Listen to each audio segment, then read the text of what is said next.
Can you guys see my presentation? Yes, it reads lead learn. Yes. Okay. So this is just a crash course on non-QM lending. Vilma kind of already attended this course yesterday, but I'm just going to go over this now as a loan officer. Okay. So of course, I'm just going to skip the first 2 pages because this was originally created for her. Now, bank statement loans. How many of us on here are familiar with bank statement loans? Since I hear nothing, then I'm going to assume that none of us are. Okay, so bank statement loans, typically, I would categorize them as 3 different types, okay? There's always going to be a 24-month, a 12-month, a 3-month with a profit and loss.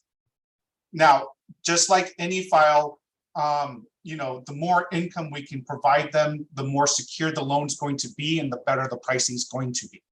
So if we can provide 24 months worth of bank statements versus a 12-month bank statement, you're going to get slightly better pricing. From what I've seen, it's typically about 1/8% on your rate. Majority of the loans for non-QM, any loan level adjustments directly affect the rate. You can always buy it down by adding discount points, but it always builds directly into the rate. Okay. So 24-month bank statements, they can be commingled. If a client is doing 12 months of their personal, 12 months of a business bank statement, totaling 24 months, and I'm going to explain to you why I've seen scenarios like that. Okay. A client might have been doing a small business and been depositing all of his earnings into his own personal account. Then somebody probably advised them and said, hey, why don't you create your own business account? And at the end of the first 12 months where he's been depositing into his own personal account, he's created a business bank account and then been depositing from there. Okay. Now there's also commingling of personal and business, even though if it's 24 months, because what I've seen recently on one account, they were a plumber and they had their business bank statements. They were depositing money into their business banks, but they were also receiving Zells, I believe, for side jobs into their personal bank, right? The one thing that I want to tell you I've seen is we were requested to try to use full deposits on both, and you're unable to do that because you can see transfers from the business account into their personal, basically paying himself out from his business account, right? I can't double dip on money that they've already deposited into their accounts. Does that make sense? Yes, it does. Okay, so 12 months business bank statements and a 3-month bank statement with profit and loss is basically going to be considered the same thing. Okay, the profit and loss on it basically needs to come from a CPA. If you guys are trying to use a lower expense factor, okay, what an expense factor is, how much of the income you're bringing in is actually used to maintain the business. I'm going to give you an example. If you are a retailer of some sort, right? A lot of people are in business doing small little things. Some people are conducting business by buying and selling shoes, for an example, right? Buying Jordans, they're collectibles, okay? Certain people are paying a pretty penny for those shoes, but the cost of doing business, you have to originally buy those shoes. So typically when somebody is questioning the expense factor, most likely when they're calculating your bank statements, they're going to give you a 50% expense factor ratio, okay? Because of the cost of goods. Now, if you're a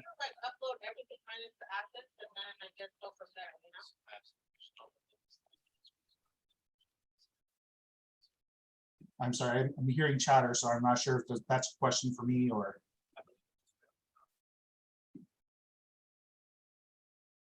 Okay, so for instance, if you're going to do a construction worker, a lot of construction workers that I know, used to buy a lot of the materials beforehand and then get reimbursed by the client. A lot of my friends have now gone into asking the clients to buy the cost of them or pay for the materials and buy the materials, and they're just coming to do the installation or the labor, right? So if that's your business model, what is going to be your expense factor? Since you're not dishing out any money really for the cost of materials, your expense factor might just be for the gas, you know, travel time, stuff like that, where it might be a 15% expense factor, right? Your car payment, insurance, those liabilities, okay? So depending on what it is, if the lower the expense factor, you better give me a good explanation on why you're wanting to use a lower expense factor. Because if you're telling me, hey, I want to use a 10% expense factor, which is the lowest I've seen for an expense factor, you better tell me that your profits way exceed your cost of running your business. Okay, if all you're doing is paying for gas and your car, and that might be $500 a month, right? And you're bringing in $10,000 in deposits, then yeah, I can probably see a 10% expense factor. Okay, but if you're paying for multiple vehicles, you're paying for a location business, that your expense factor is not going to be 10%. Okay, any questions on this slide? Okay, going to move on to the next slide. Bank statement guidelines. Self-employed bank statement programs are available for self-employed borrowers only.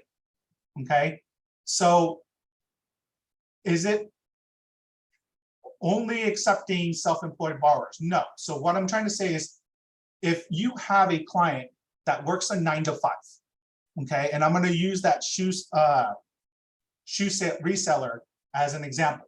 Works a 9-to-5, they are W-2, okay, and they also have that side hustle selling those shoes on the side.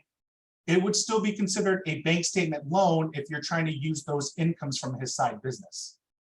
Okay, because you're using W-2 to boost that income along with the deposits. They're just basically going to price you out as if it was a full bank statement loan. Okay, when wage income is combined with self-employment bank statements, a tax return is not required for the full income documentation because it's validated by the bank statements. Okay, so are we going to really run transcripts on them on that site? They probably are not, but they are going to want the W-2s to show that they have W-2 income. Does that make sense?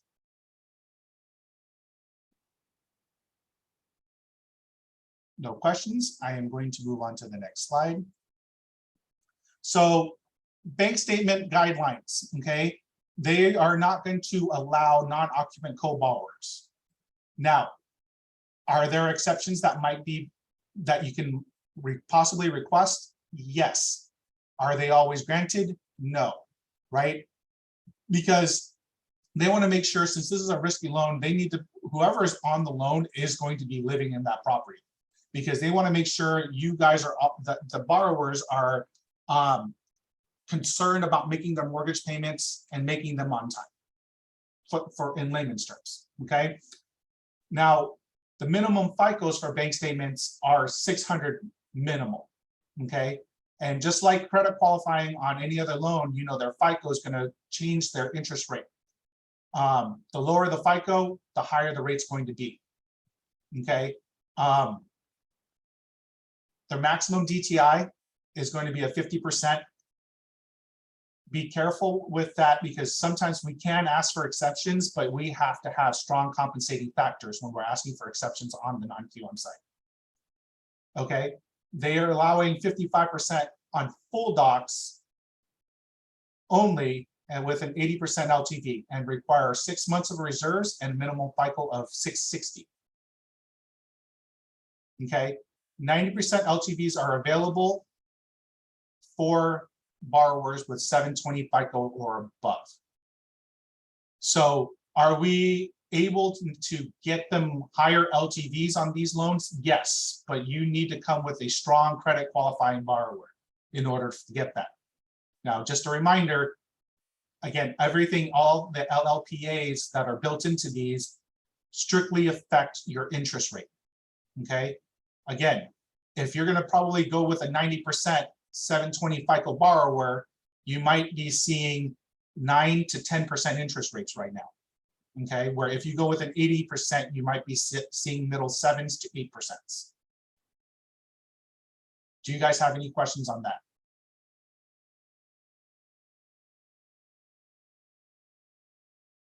Okay, so within these guidelines also, you know, if a bank statement loan doesn't work for you guys and we have 1099 loans, they are available as well. With 1099 loans, we're not looking at the bank statements. You just got to provide the 1099s. And the maximum LTV on those are going to be 80%. Most of the time, of course, it's going to be how you want to document the income. A 1099 program might work a little bit better if they have pretty high expense factor ratios. And you know, the 1099s are going to be for our contract workers, right? If you have a truck driver that is getting 1099, but he might be spending a lot on diesel or something like that, the 1099 might be better because his expense factor might be really high because he's taking lower bids on driving some of these truckloads. That could be a reason why you might want to go 1099 only, because you'll see that there's a lot of expenses going out and your expense factor might be higher if he's taking lower bids. But if you want to eliminate the expense factor, the 1099 program might be the best way to go. Do you guys have any questions on that? Okay, one more thing about expense factors. If your borrower has multiple employees, they're going to be using higher expense factors, right? Most of us know the cost of doing business becomes higher as we have more employees. So if you're in the service business, this is an example here. If you're doing a 0 to 1 employee in the service industry, you will only, they're looking at maybe about a 20% expense factor. But if you have a 2 to 10, they're looking to use 40%, 10 or above, they're looking to use 60%. Okay. The reason being is you guys already know with additional labor comes salaries, right?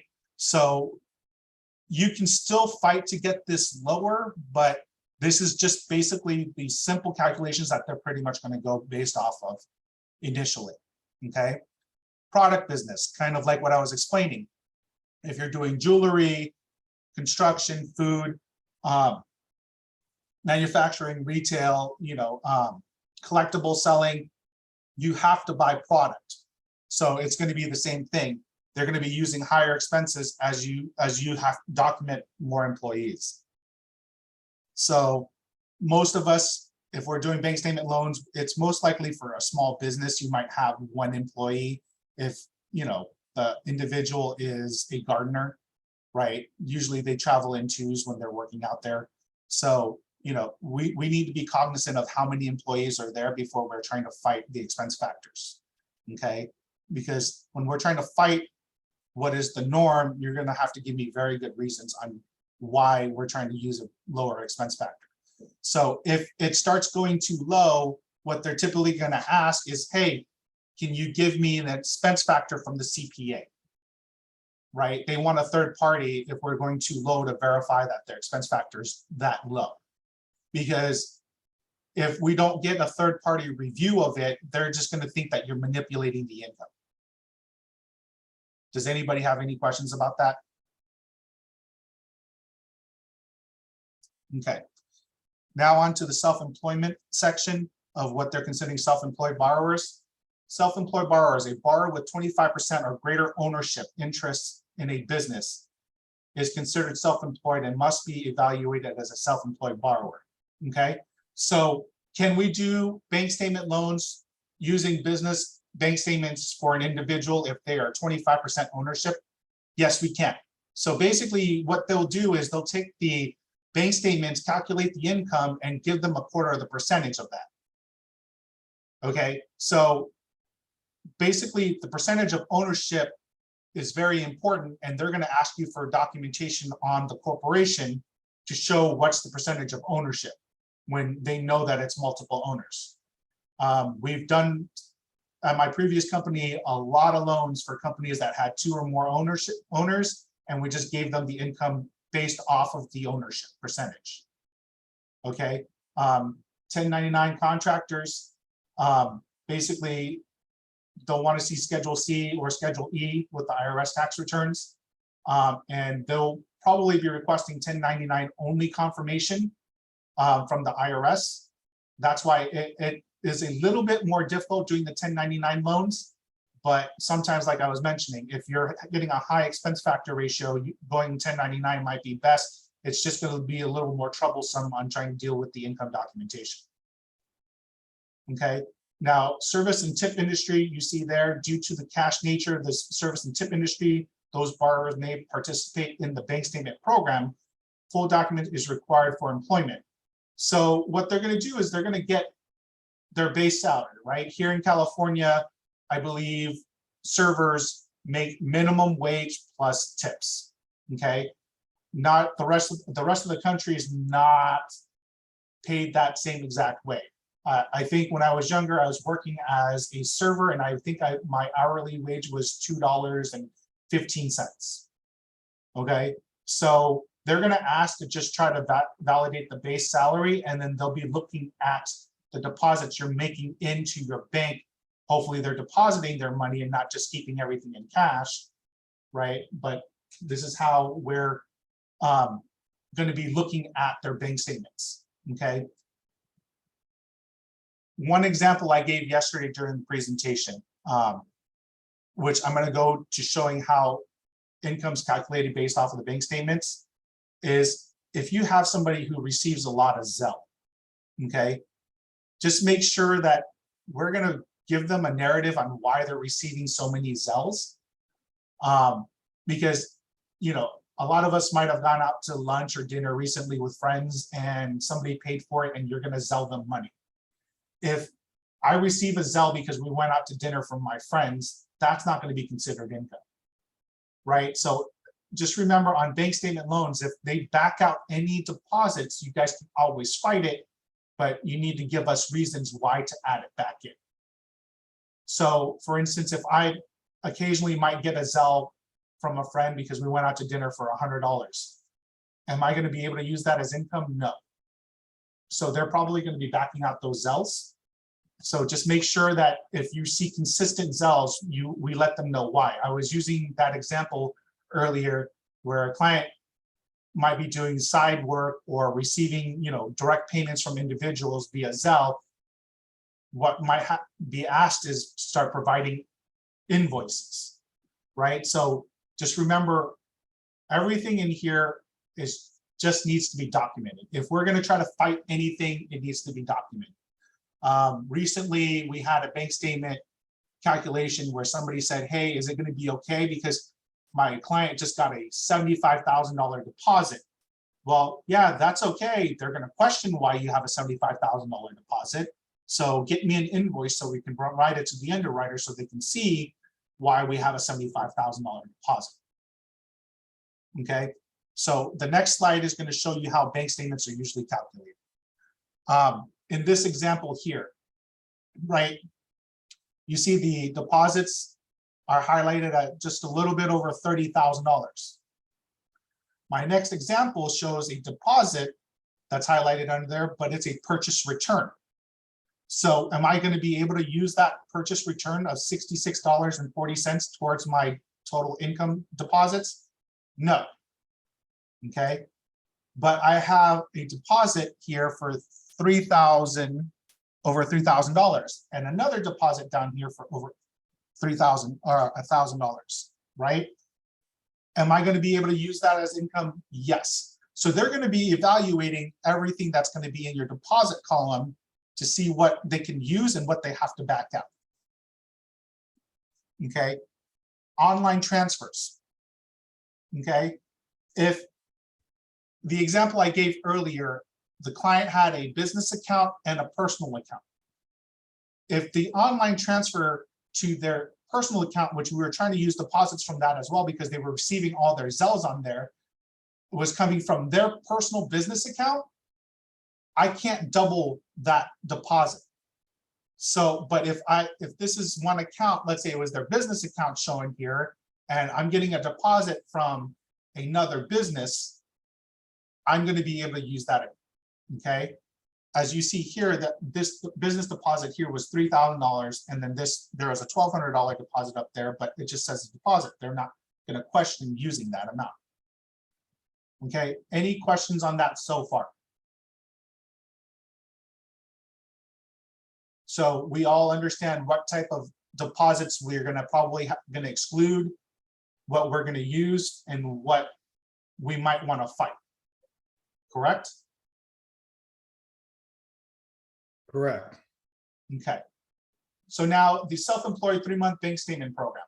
Okay, this is where, you know, I wanted to make sure you guys understand this, because a 3-month bank statement program with the profit and loss can sometimes be very, very helpful, but sometimes it can be detrimental. Okay, I just want to have you guys understand why it can be detrimental. During COVID, if you were a retail business, okay, at certain points of time, the smaller stores had to close down, right?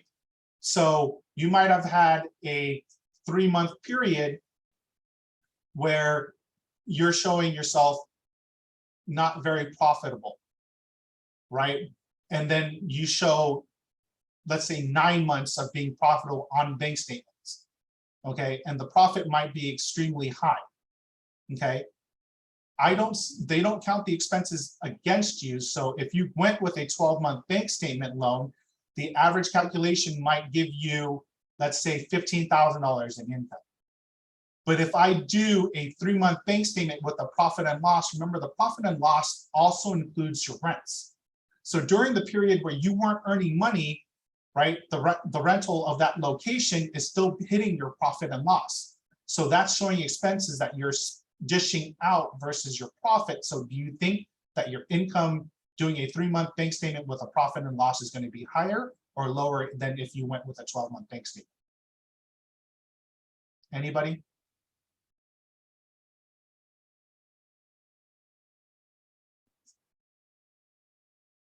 It would probably be a lot lower, right? Because if you had 3 months of not being able to do business, and let's say your rents for that location was, I'm just going to throw out there a number of $3,000, okay? You're already at a $9,000 loss on that profit and loss statement because of those 3 months that you were not operating. But if I'm doing a business bank statement, right, I can argue my expense factor and say that it's a little bit lower, and I can possibly get higher income by going with a 12-month bank statement. Does that make sense? Yes. Okay, so is a 3-month profit and loss, and 3-month bank statement and profit and loss good? It can be good, but that's where you want to kind of evaluate everything, right? When you guys are structuring this, if they have a CPA, I would probably suggest go this route and see what it looks like. Okay, because if the CPA is already employed, they don't mind putting together a profit and loss, because if I'm dealing with my CPA, right, they're continuously looking at my books and can prepare a profit and loss for me. But if you're doing this and taking a look and you're seeing that the income would be a lot less, I would probably suggest going with a 12-month bank statement with a decent expense factor letter. Okay. Do you guys have any questions on this slide? Nope. All right. So one thing that, a lot of people will not discuss with you guys typically on bank statement loans are NSFs, non-sufficient funds, right? I teased, I'm sorry? Okay. I teased a little bit yesterday. We've all been teenagers, we've been young adults, right? At some point in our life, I'm pretty sure everybody here has had an NSF on their account, okay? I know most young adults are not very savvy with their money and might have one or two NSFs occasionally here and there. Businesses can happen a lot, right? Sometimes our invoices come in and we don't have sufficient funds, but we still write the check, and before we get paid from an invoice that we have outstanding, we get hit with an NSF, okay? So NSFs are something that they're going to be looking at, okay? Now, typically they're okay with up to 5 NSFs within a recent 12 months. Anything more than that, they're going to start questioning and evaluating it, okay? Because if it's once or twice, they'll just probably ask you for an LOE. Hey, what happened here? Because eventually your account becomes positive, so they'll see that. It's just they want to know that these clients are going to be okay. They're not mismanaging their money too much, right? Because if you're in business and you mismanage your money, what's going to happen? You're going to go out of business. So that I was mentioning to everybody yesterday that non-QM loans are a lot like our subprime loans. The only difference is it's highly regulated and everything is going to be double checked. If you give me bank statements, they're going to do VODs. They're going to make sure that those bank statements are legit, from deposits to ending balances. So, I'm hoping that I never see anybody, come back and say, hey, these don't add up, this is fraudulent, right? None of us would ever do that. So I'm just going to tell you, be very careful, because the clients, some of them are out there pretty savvy, thinking that, hey, let me fluff this and nobody's going to check it, but they're going to check it. So I'm going to tell you, be very careful, because VODs are a check and balance for bank statement loans, just like VOEs. If you do VOE only programs, you better believe they're going to call and check with that employer. They're not going to accept any, verifications from the originator. They want to do it themselves. There's checks and balances that they have to make sure are happening to make sure these loans are going to be serviceable, right?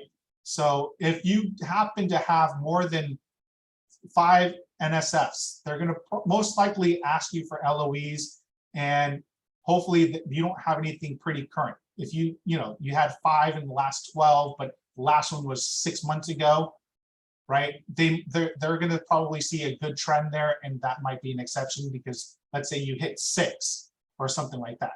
Okay. Any questions about NSFs? Nope. Okay. This is not a commonly used source of income documentation. Asset depreciation is a type of income that we can possibly use if the borrower or client has a large amount of assets sitting somewhere. For instance, I'm going to give you examples of somebody who's retired. Let's say somebody who is retired has assets totaling, liquid assets, okay, totaling about $10 million, and it's not working. Assets can be used to calculate income, and how they're going to do that is they're going to see how long that money stretches for approximately 15 years. Okay, so if you're using $10 million stretched approximately 15 years, right, how much is that in a month? They're assuming this because they're using 15-year average, because of course hopefully you're earning a rate of return on your assets, but they just want to make sure that within the next 15 years your assets can cover this. So they're going to take that amount. This example is $10 million. They're going to take that $10 million, divide it by 12 months for 15 years, right? Or 15 years for 12 months. And whatever that monthly income is, they're going to be using that as the income, okay? Does that mean that you can possibly be making very good income? Yes. So the higher the assets, the more the income, okay? This also works for inheritances. Your parents might have passed away, they left you a lot of money, you decide you no longer want to work, or you want to supplement income using the asset depreciation, you can. So how likely are you going to be using this for your everyday client? Probably not, but I wanted to make sure you guys know that this product is available in case you come across somebody who's not working, maybe somebody who just hit the lottery and wanted to purchase a home, right? They have a large sum of money, they're not working. How are we going to calculate their income? The type of loan that you're going to be looking for is going to be an asset depreciation. Do you guys have any questions about that? Nope. Okay, on to the next slide. So I do want to go over some other niche products, right? The 1099, I kind of already went over that with you guys, but non-QM loans also offer VOE only programs, okay?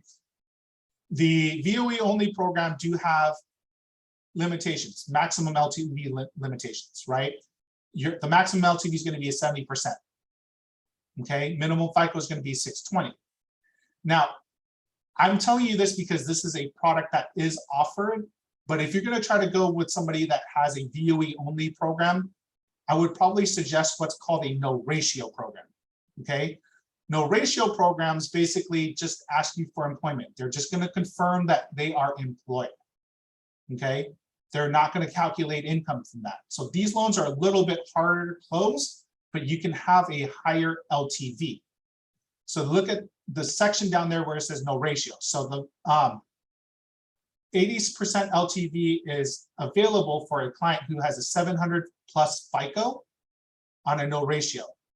If somebody has a 640 to 700, you can do a 65% LTV, right? So depending on your client, if they have a high FICO, I would probably go with a no ratio, allowing up to an 80% LTV versus a VOE only. I'm going to tell you now, most of our non-QM loans, you guys already know, we are brokering it out. These products are too volatile, and it's a lot easier for them to deal with everything on their end, underwriting, doing everything in-house, because it's easier for them to manage. Some of the companies that we do broker out to do securitize their own loans, so they can hold on and make exceptions on what we're offering. But all of the guidelines I'm giving you guys right now are just basically generic guidelines that are going across with everybody, okay? So with this no ratio program, their closing time is a minimal of 30 to 45 days right now, because there's a lot of verifications that they have to do internally, and they will not use our verifications. So just letting you know, if you're going to try to get somebody into a no ratio program, make sure that the close of escrows, we're getting a minimal of 30 days, okay? Don't let the borrowers enter contracts less than 30 days if you're going to try to use the no ratio. Okay, the no ratio programs do allow you to go with condos, but they're going to reduce the maximum LTV by 5%. So if you have a borrower who has a 700 plus FICO and they're trying to purchase a condo, your maximum LTV is going to be 75%. Do you guys have any questions about that?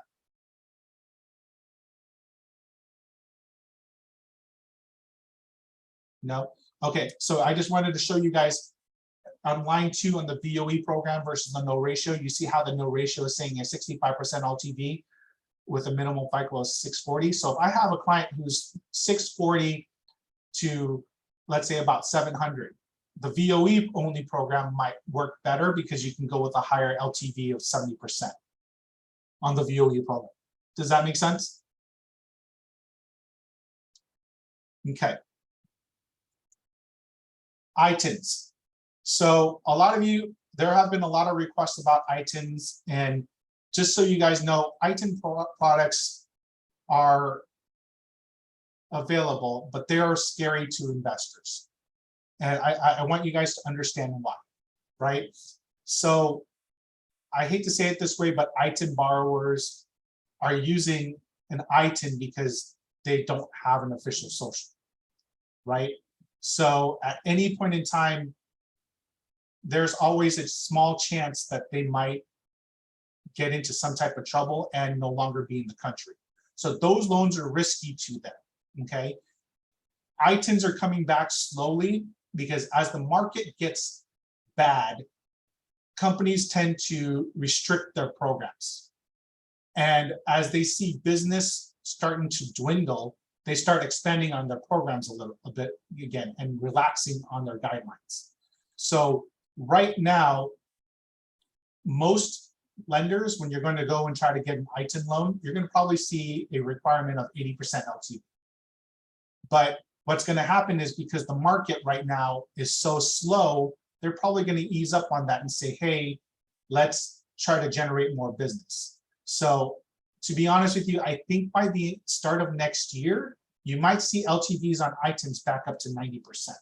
But at this point, majority of them are doing an 80% LTV because if something does happen to the client, God forbid, they have equity in here. So I just want to let you guys know, if I have somebody who's doing a 95% LTV ITIN and something happens to them, as you know, you guys probably seen the news, housing prices have been going down in certain areas almost by 5%, depending on the area, okay? So if I only had 5% down and I was in that area and their home prices have gone down by 5%, I'm now at 100% LTV, not really a 90% LTV anymore based off of the view value, right? So that's very risky for lenders because even if they have to foreclose or take the property back, there's no benefit for them anymore, right? God forbid that ever happens. As you guys can tell, I don't know if you've been paying attention, but foreclosure rates are starting to go back up again, right? So on the lending side, they're a little more cautious because the higher the LTV, the riskier the loan is on their side, okay? So I just want to go through their guidelines. So typically they want 2 trade lines open for 12 or more months with activity, okay? Some of them do have guidelines now with it. It's 1 trade line of their own open for 12 months or more, but you need 2 other self-reported credits. What that is basically, we all have a cell phone bill. We all might have a condo, insurance. You can self-report those to the credit bureaus and have that added onto your trade lines, okay? So they're gonna want, if you're gonna go with 1 trade line, they're gonna want 1 trade line with 12 or more months of activity and minimal of 2 self-reported trade lines, okay? LTVs are going up to 80% on these single family residents, 80%, condos is 75%, and they're looking for a minimal of 6 months reserves. And when I'm saying reserves, it's the PITIA, principal, interest, taxes, and insurance, and any assessments, okay? So if there's HOAs on a condo, that needs to be added in there. So just make sure that we have minimal of 6 months reserves there, okay? DTI cannot exceed 43%. I'm sure there are companies slowly releasing updates. So if you guys have ITINs, just let us know. I'll reach out and see if there's any updates to help fit your loan. But if your ITIN loans fit in this, pretty much any company that's going to be accepting ITINs will take these specific overlays or guidelines right now.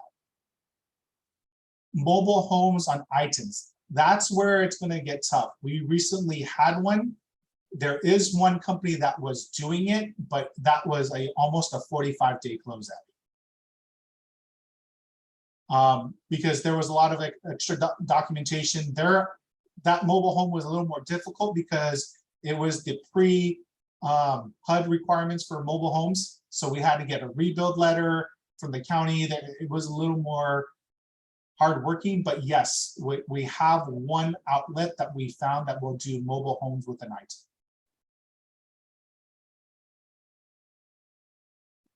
Any other questions about this before I move on? Okay. The last slide, the benefits of non-QM, okay, and credit eligibility. A lot of people might not know this, but non-QM will allow loans 1 day out of forbearance, 1 day out of foreclosure, 1 day out of bankruptcy, and up to a 90-day late on mortgages and trades, okay? We already know Fannie and Freddie, FHA, VA will not allow these. So if you have a client that went through any of these credit events, does that necessarily mean that they are eliminated from purchasing a home? No. I would look into the non-QM side. What's gonna I hate to say this, what's gonna happen is their rates are gonna be high because this is a riskier loan. And are they gonna probably require more of an LTV, a lower LTV? Probably, but I wouldn't eliminate clients who have these credit events from purchasing a home again or refinancing their home just because they had these events. You would want to look into non-QM because this is one of the beautiful things about this product is somebody might have filed bankruptcy, but they're ready to buy another home because they were able to keep a decent amount of the assets. They can go buy a home, but the rate's going to be high, right? Do you guys have any questions so far about any of the non-QM loans? Did you guys want me to touch base on DSCRs? Yeah, that'd be great, actually. Okay, so DSCR loans. So they stand for debt service cover ratios, okay? The number one thing that you want to try to take a look at is what the market rents are, okay? If you know the market rents, let's say, I'm going to use Orange County as an example. If you're doing a 3-bedroom, 2-bath home as a rental out here, you might be looking at $3,500, okay? If the borrower is buying a home or doing a refinance and your PITIA is less than that $3,500 or exactly $3,500, you can debt service cover ratio, right? You can do DSCR, okay? They're gonna be looking for a 1-to-1 ratio. If you can get your rents to cover your payments, you're okay. So typically the easiest way is if you're having a client doing a purchase, okay? The appraisal, I would request a 1007 to get the average rents in the area, because the average rents is going to tell you what I need to try to get the payments to make it work.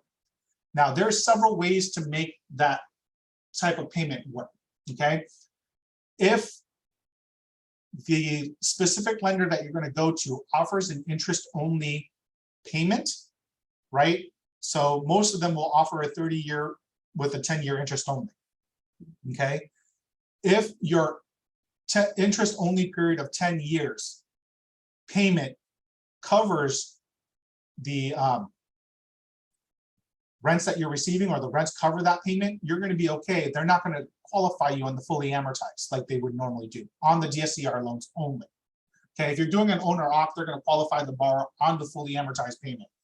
Okay, but there's interest only options. There's ARM options. So you're going to want to look at the different ways that we can structure the payment to make sure that you're at least a 1-to-1 ratio. Okay, so is there a way to get past a 1007? Let's say the 1007 comes back with the rents at 3,500, and you know that you can rent the property out for 36 or 3,700.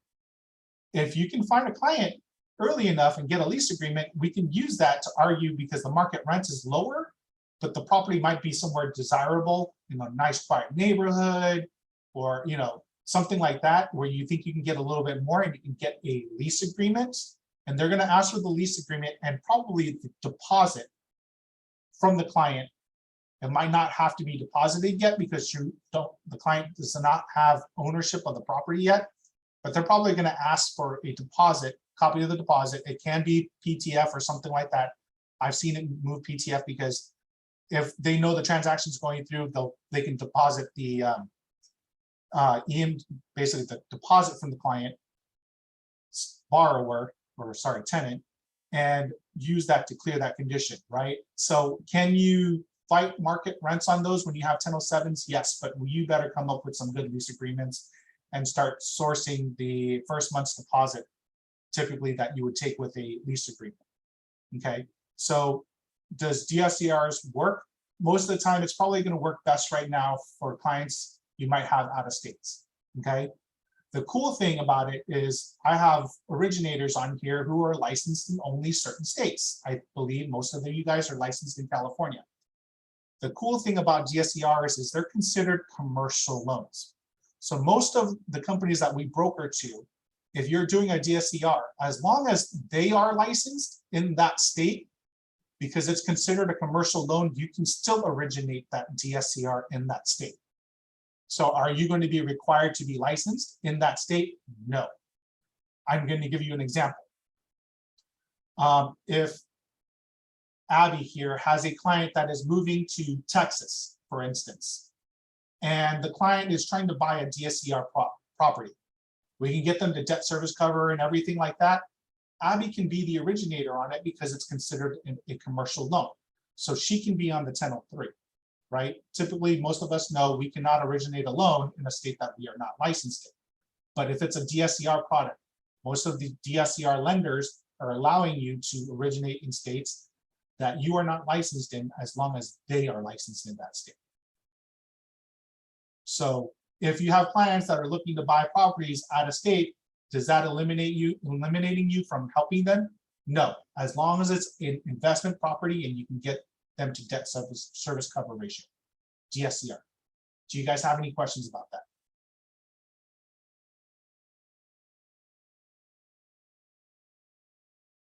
Since there's no questions, can somebody ask me, what do you have to cover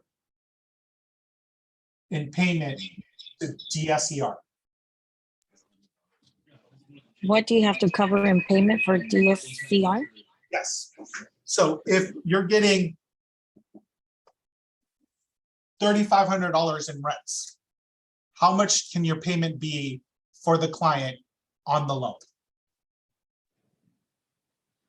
At least a 35 or 36? Correct. I just wanted to make sure you guys are getting it, because we're here, of course, to help you.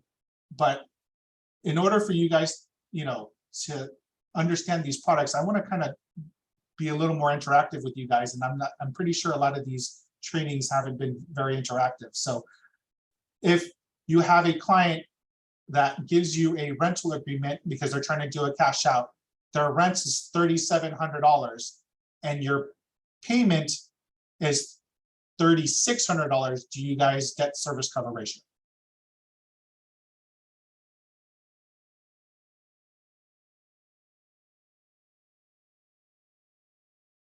I'm going to repeat it again.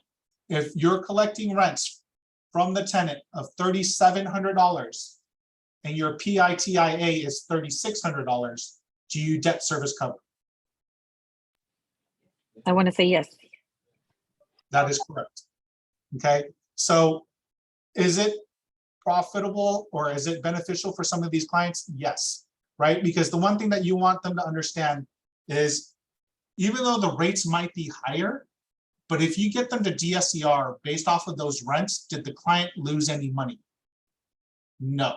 So No. if you give them a 10% interest rate on a DSCR, but they completely cover that property on their rents, every payment that's being collected on that rent can go through that mortgage payment, and they're earning equity every single time they're making that payment. So is it beneficial for the client? Yes. So that's one thing that I want you guys to help them understand is how beneficial it is for them, right? Because a lot of clients, you guys are out there every day, a lot of them are just struck and hung up on the interest rates. But does the interest rate really matter if they're earning equity every single time they're collecting the rent payments?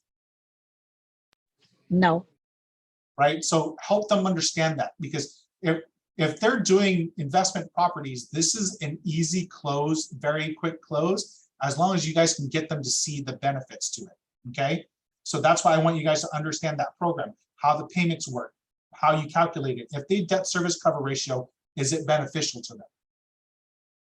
Okay. That last scenario where they're collecting rents of $3,700 and their mortgage payment's only $3,600, that's very beneficial. Does it really matter what rate if they got a 10% interest rate where they're still walking away with an extra $100? No. That's right. Yeah. Okay. Oh, they're not. So when you're selling DSCRs, I wouldn't just sell them rates, show them the benefits, right? Payment versus what they're collecting in rent. Do you guys have any other questions?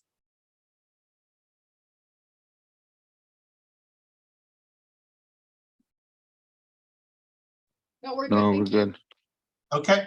So if you guys have any questions, please feel free to reach out to me. If you guys just want a copy of this presentation, just as a reminder, just send me an email and I'll forward it over to you because I'm not. Yes. Okay, so if there's no more questions, I'm gonna thank everybody for attending and we're gonna stop this here. Thank you, David. Again, if you Can guys we want- get the Very slides much. as well? If you want the slides, just email me, okay? Will do. Okay, thank you guys. Bye. Thank you. Bye.